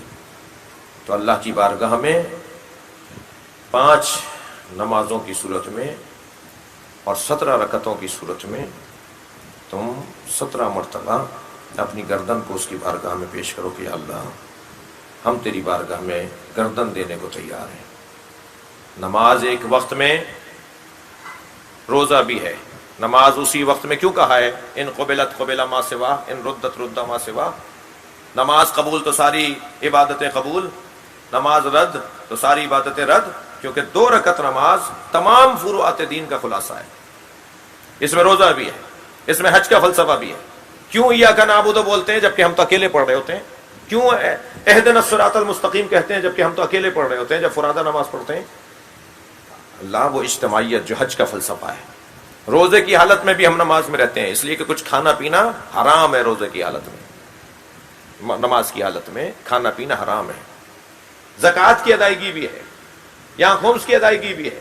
جہاد کا تو عالم یہ ہے جیسے میں نے ابھی عرض کیا، امر بالمعروف اس میں ایسا ہے کہ خود عمل کر کے بتانا، خبردار امر بالمعروف زبان سے نہیں کرو، کر کے دکھاؤ۔ نماز امر بالمعروف کر کے دکھانا ہے۔ اور پھر اسی نماز کے اندر عزیزان گرامی سورہ مبارکہ الحمد کے بعد تو نماز، سورہ مبارکہ الحمد کے بغیر تو نماز ہوگی نہیں، جس میں کمال سورہ مبارکہ الحمد یہ ہے کہ تبرہ بھی ہے، تولا بھی ہے، اللہ کے دشمنوں سے نفرت بھی ہے۔ تبرہ کا یہ مطلب ہے، میرے جوان میرے بچے سمجھیں اور سمجھائیں کہ تبرہ کا مطلب کیا ہے۔ اللہ کے دشمنوں سے نفرت اور اللہ سے پیار کرنے والوں سے پیار، یہ ہے تبرہ و تولا کا مطلب۔ قرآن پر ہے تبرہ و تولا سے۔ قرآن کی ہر 2 آیتوں کے بعد ایک آیت ہے کہ جو نفرت اور محبت کا پیغام دیتی ہے۔ حال الدین الا الحب والبغض، کیا دین حب اور بغض کے علاوہ کچھ اور ہے؟ دین کا تو خلاصہ ہی بغض اور حب ہے، نفرت اور محبت ہے۔ صرف محبت رہے اور نفرت کسی سے نہ ہو، یعنی اس سے نہ ہو جس سے نفرت کرنی چاہیے، یہ انسان زندہ انسان نہیں ہے، یہ چلتی پھرتی میت ہے، جو برے کو برا نہیں کہتا، جو غلط کو غلط نہیں کہتا۔ کیا کہا؟ غیر المغضوب علیہم ولا الضالین، ہمیں ان کے رستے پر قائم رکھ کہ جن کو تو نے نعمتیں عطا کی ہیں، ان کے غیر کے رستے پر نہیں، یا ان کے رستے پر نہیں کہ جن پر تو نے غضب نازل کیا ہے۔ عزیزو، نماز مکمل دین ہے، نماز مکمل پیغام شریعت ہے، اور ہر مسلمان کے لیے نماز کو طہارت کے بعد پہلا واجب قرار دیا گیا ہے۔ یہ نماز اتنی عزیز تھی علی کو کہ تمنا کی ہے کہ میرا آخری لمحہ حالت سجدہ میں گزرے۔ جب جنگ احد میں شہید نہیں ہوئے اور آنکھوں میں آنسو بھر لائے تو نبی مکرم نے پوچھا، یا علی تم کیوں رو رہے ہو؟ کہا شہادت نہ پانے کا احساس۔ فرمایا الشہادۃ من ورائک، شہادت تمہارے پیچھے ہے، میں تمہیں بشارت دے رہا ہوں کہ شہادت تمہیں نصیب ہوگی۔ تو فوراً پوچھا کہ وہ حالت کیا ہوگی؟ اب آرزو، ہر شخص کا جس سے پیار ہوتا ہے نا، وہ چاہتا ہے اس کیفیت میں رہے، خاص طور پر آخری وقت میں۔ کہا جاتا ہے جس کا دم نہ نکل رہا ہو اسے اس جگہ لے جاؤ جہاں وہ نماز پڑھتا تھا، تو اس کی تکلیف کم ہو جائے گی۔ گھر میں ایک جگہ بنائی ہوئی ہوتی ہے نا، وہاں لے جاؤ اسے تاکہ اس کی تکلیف کم ہو جائے۔ انسان کو جس چیز سے پیار ہوتا ہے اس میں اس کو راحت، اس مرحلے میں آ کر اس کو چین مل رہا ہوتا ہے۔ بہت سے لوگوں کو عزا خانے میں آنے کے بعد یہ کیفیت ہوتی ہے، دم نہیں نکل رہا تھا، عزا خانے میں لے آؤ، مولا اس کی مدد کرے۔ مولا علی فرما رہے ہیں یا رسول اللہ، میں اس وقت کس کیفیت میں ہوں گا؟ کہ علی تمہیں سب سے اچھی کیفیت کون سی لگتی ہے؟ بس وہی تمہارے لیے اللہ قرار دے گا۔ کہ حالت سجدہ مجھے سب سے اچھا لگتا ہے۔ فرمایا بس حالت سجدہ میں ہی تمہیں ضربت ماری جائے گی۔ یہ جو حالت سجدہ میں ضربت کا انتظار تھا کہ جب ضربت لگی تو فوراً کہا فزت ورب الکعبہ، وہ جو میں چاہ رہا تھا رب کعبہ کی قسم وہ مجھے مل گیا۔ اور یہاں علی کا پہلا سجدہ مکمل ہو کر دوسرے سجدے کے لیے علی نے سر رکھا اور سر پہ ضربت لگی، یہاں ضربت لگی وہاں آواز آئی الا قد تہدمت ارکان الہدی الا قد قتل امیر المؤمنین۔ عزیزو، جب مولا کائنات کہ فرزند اکبر امام حسن نے اپنے بابا کو محراب کی دیوار سے تکیہ دلا کر بٹھایا تو پہلا سوال یہ کر رہے تھے، بتاؤ میری داڑھی میرے خون سے رنگین ہو گئی ہے؟ فرمایا بابا ہاں، آپ کی داڑھی آپ کے خون سے رنگین ہو گئی ہے۔ کچھ عرصے سے علی بن ابی طالب خضاب نہیں کر رہے تھے، اور کسی نے پوچھا کہ آپ خضاب نہیں کر رہے؟ فرمایا کچھ تو خضاب سے رنگ کر رہے ہیں داڑھیوں کو، اور کسی کی داڑھی خون سے رنگین ہوگی۔ اشارہ دے رہے تھے اپنی شہادت کا۔ فرمایا ہاں بابا، آپ کی داڑھی آپ کے خون سے رنگین ہو گئی ہے۔ فرمایا بیٹا نماز مکمل کرواؤ۔ نماز مکمل کی امام حسن نے، اور پھر لے کے چلے ہیں امام حسن کو۔ امام حسن اپنے بابا کو سنیں گے جب رستے میں مولا نے حضرت عباس کے چہرے کی طرف دیکھا تو عباس کی آنکھوں میں آنسو تھے۔ فرمایا بیٹا عباس خبردار گریہ نہیں کرو۔ امام حسین کو دیکھا، آپ کی آنکھوں سے آنسو ٹپک رہے ہیں، عباس حسین گریہ نہیں کرو۔ امام حسن کو کہا بیٹا گریہ نہیں کرو۔ محمد حنفیہ کو روکا رونے سے، جو علی رستے میں بیٹوں کو روکتے رہے نا کہ بیٹا گریہ نہیں کرو، گریہ نہیں کرو۔ جب گھر پہنچے زینب کو آتے دیکھا تو خود روتی ہے، آنکھوں میں آنسو آ گئے۔ اجرکم اللہ۔ اپنی بچی کا سر اپنے سینے پہ رکھ کے بہت دیر علی روئے۔ عجب نہیں کہ یہی سبب ہو میرے مولا کے رونے کا کہ زینب یہی کوفہ ہے جہاں تمہارے بابا کے سر پہ ضربت ماری گئی ہے، تمہارے بھائی حسین کے کٹے ہوئے سر کو پتھر مارا جائے گا، تمہارے سر پر چادر نہیں ہوگی اور اسی کوفے کے بازار سے گزرو گی۔ عزادارو آمادہ ہیں رونے کے لیے، آج 13 محرم ہے، یہ قافلہ کوفے کے بازار سے گزر رہا ہے۔ بڑا سخت امتحان ہے جناب زینب کبریٰ کا، جو زینب کبھی بابا کے سامنے بغیر چادر کے نہ گئی ہو، جو زینب کبھی بھائیوں کے سامنے بغیر چادر کے نہ گئی ہو، اس کے سر سے چادر اتاری گئی ہے، وہ کوفے کی راہوں سے گزر رہی ہے۔ جب میری بیوی گزری ہے نا 11 محرم کو مقتل حسینی سے، تو امام حسین کا لاشا زینب سے پہچانا نہیں گیا، لاشے کے گرد چکر کاٹتی رہی۔ پوچھا پھوپھی اماں کیا دیکھ رہی ہیں؟ فرمایا زین العابدین سالم جگہ ڈھونڈ رہی ہوں جہاں بوسہ دے سکوں۔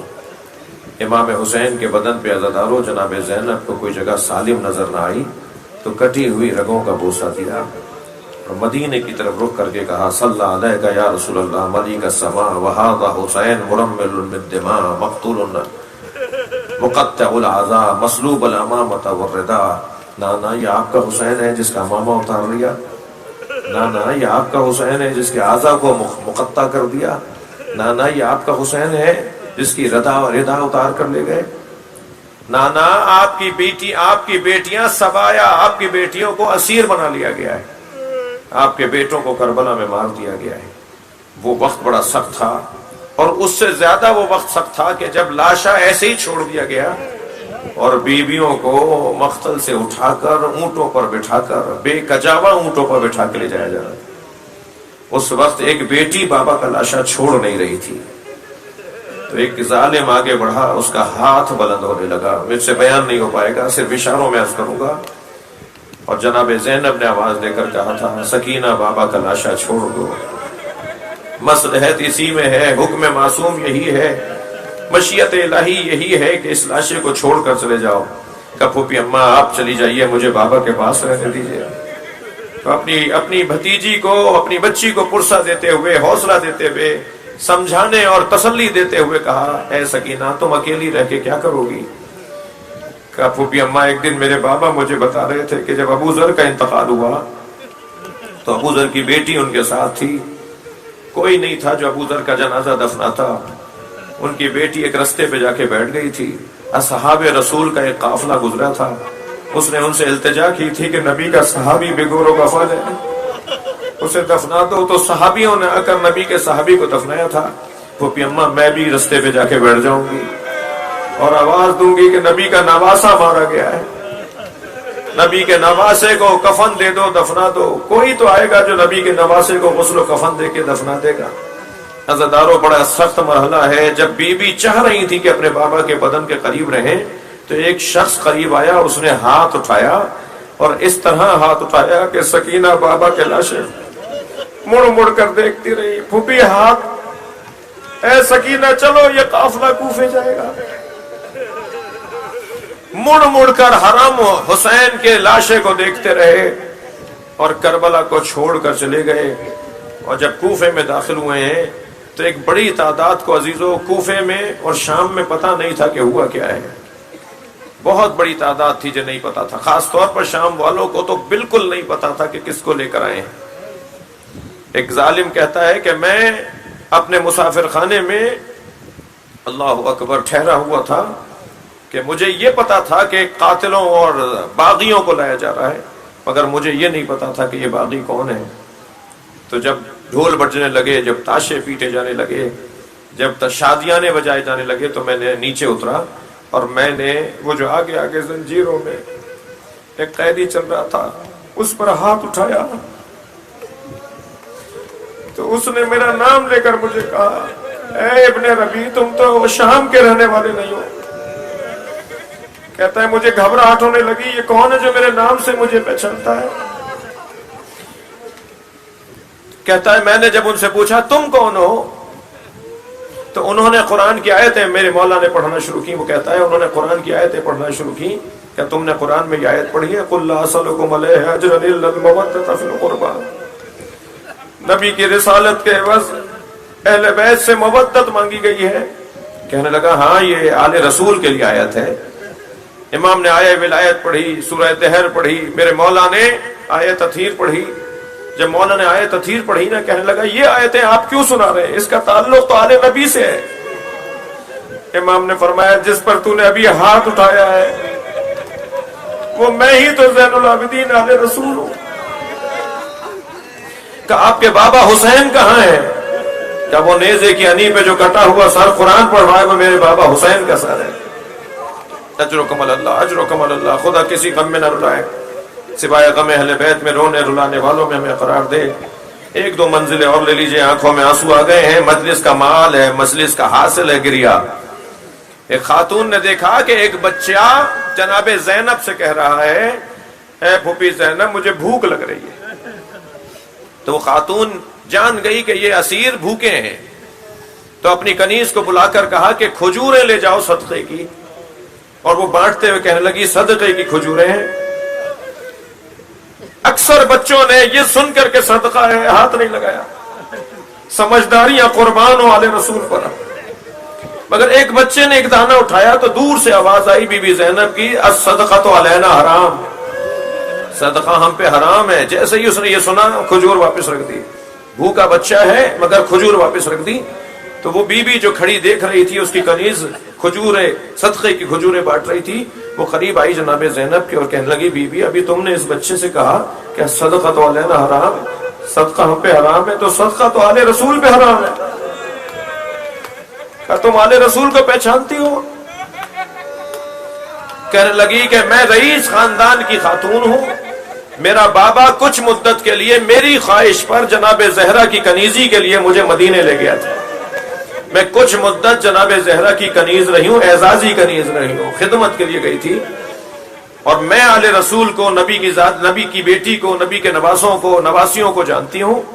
بی بی نے فرمایا تم نے ہمارے ساتھ محبت کی ہے، نیکی کی ہے، ہم تیرے لیے دعا کرتے ہیں اللہ تیری آرزوؤں کو پورا کرے. یہ کہہ کر بی بی نے اپنا رخ موڑ لیا، نہیں چاہ رہی مزید بات کرے. کہنے لگی میرے لیے یہ دعا کیجئے کہ اللہ مجھے مدینے کی زیارت نصیب کرے. بی بی نے فرمایا تو مدینے کیوں جانا چاہتی ہے؟ کہنے لگی میں مدینے جاؤں گی، جناب زہرا کی رحلت تو ہو گئی مگر مجھے جناب زہرا کی بیٹی زینب سے ملنا ہے. جب میں واپس آئی تھی اس وقت زینب کم سن تھی. میری بی بی زینب نے فرمایا تیری آرزو پوری ہو گئی، تیری دعا پوری ہو گئی. کا کیا مطلب ہے؟ کہ تیرے سامنے زینب کھڑی ہے. ہاتھ پیر کانپ گئے. کہنے لگی آپ زینب، پھر حسین کہاں ہے؟ عباس کہاں ہے؟ کہا وہ جو گھوڑے کی گردن میں سر لٹکا ہوا ہے وہ عباس کا ہے، اور وہ جو نیزے کی انی پہ سر چڑھا ہوا ہے وہ حسین کا ہے. ہمیں کربلا میں مارا گیا، ہمیں اسیر بنا کر لایا گیا. الا لعنت اللہ علی قوم الظالمین. یا اللہ ان آوازوں پر رحمت نازل فرما، رونے والوں کی توفیقات میں اضافہ فرما، اس گھر پہ رحمت نازل فرما، اس محلے پر اپنا کرم نازل فرما. یہاں بسنے والے تمام محلے والوں کو الفت، پیار، محبت سے رہنے کی توفیق عطا فرما. امام زمانہ کے ظہور میں تعجیل فرما، قلب مبارک کو ہم سے راضی فرما. مزید اس گھرانے کے مرحومین کے لیے ایک سورہ فاتحہ اور 3 مرتبہ سورہ اخلاص، خاص طور پر جناب اعجاز مظہر صاحب کے مرحومین سید امتیاز حسین، سیدہ وحید فاطمہ، سیدہ نسرین آصف اور سید ممتاز مظہر شبر زیدی رحم اللہ من قرأ الفاتحہ.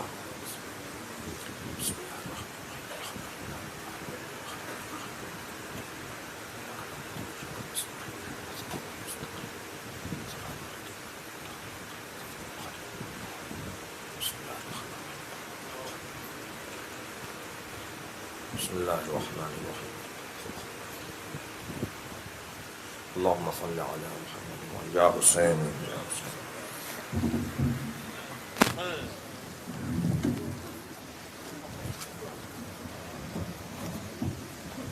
اگر آپ ہمارے لیٹسٹ ویڈیوز کے بارے میں جاننا چاہتے ہیں تو ہمارے چینل کو سبسکرائب کریں اور بیل آئیکن کو پریس کریں. شکریہ.